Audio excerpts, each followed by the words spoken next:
Srikrishna Janmashtami special ప్రసాదం అటుకుల పాయసం.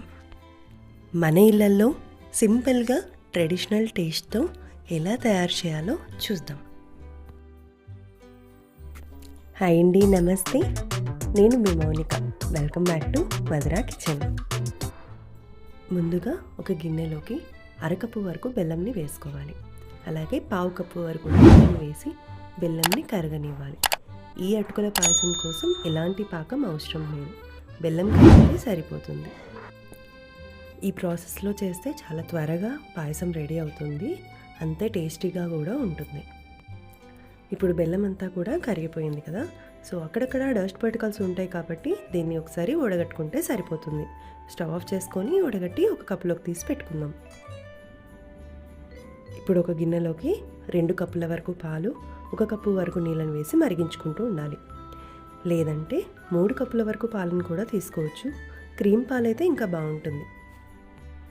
ఇప్పుడు ఒక చిన్న బాలెని పెట్టుకొని అందులోకి 2 స్పూన్ల వరకు నెయ్యిని వేసి, నేను ఇక్కడ జీడిపప్పు బాదం పప్పుని కట్ చేసి పెట్టుకున్నాను, సో వాటిని వేసి వేయించుకుంటాను.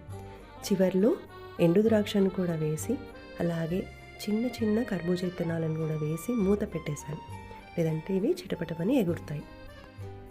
దీన్ని అలా పక్కన ఉంచుకొని ఇప్పుడు ఒక బాలెని తీసుకొని అందులోకి 2 స్పూన్స్ వరకు నెయ్యిని వేసుకొని 1 కప్పు వరకు అటుకులను వేసి వేయించుకోవాలి. గుర్తుంచుకోండి, అటుకులని వేయించకపోతే మనకు మెత్తగా పేస్ట్ లాగా అయిపోతుంది పాయసం.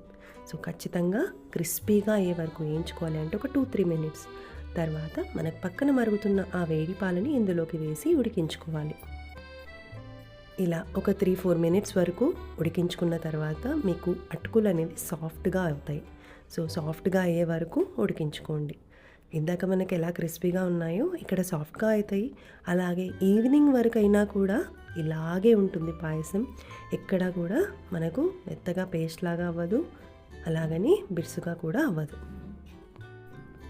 చూసారు కదా, ఇలా మెత్తగా అయ్యే వరకు ఉడికించుకున్న తర్వాత ఇప్పుడు ఇది సాఫ్ట్గా అయింది కదా, యాలక బుడ్డల్ని ఒక 3 నుంచి 4 వరకు దంచి పెట్టుకుని ఉండాలి. సో ఆ పౌడర్ని కూడా ఇందులోకి యాడ్ చేసేయాలి.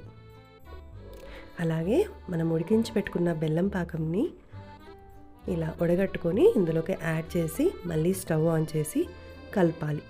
సో గుర్తుంచుకోండి, ఇక్కడ అటుకులు ఉడకంగానే వెంటనే వేయకండి, కొద్దిగా చల్లారినాక వేస్తే పాకం అనేది గట్టి పడకుండా ఉంటుంది. సో దట్ మనకు పాయసం కన్సిస్టెన్సీ అనేది పర్ఫెక్ట్గా వస్తుంది. సో అందుకే నేను స్టవ్ ఆఫ్ చేసి తర్వాత పాకంని ఒక 2 మినిట్స్ తర్వాత వేశాను. ఇప్పుడు డ్రై ఫ్రూట్స్ అన్నీ కూడా ఇందులోకి యాడ్ చేసుకొని మళ్ళీ ఒక 4-5 మినిట్స్ వరకు ఉడికించుకుంటే ఎంతో టేస్టీగా ట్రెడిషనల్గా కృష్ణయ్యకి ఇష్టమైన అటుకుల పాయసం రెడీ అయిపోతుంది. ఇంతే, చాలా ఈజీగా అయిపోయింది కదా. సో మీకు కూడా ఈ రెసిపీ నచ్చినట్లయితే తప్పకుండా షేర్ చేయండి, లైక్ చేయండి, సబ్స్క్రైబ్ చేసుకోండి మన ఛానల్ని.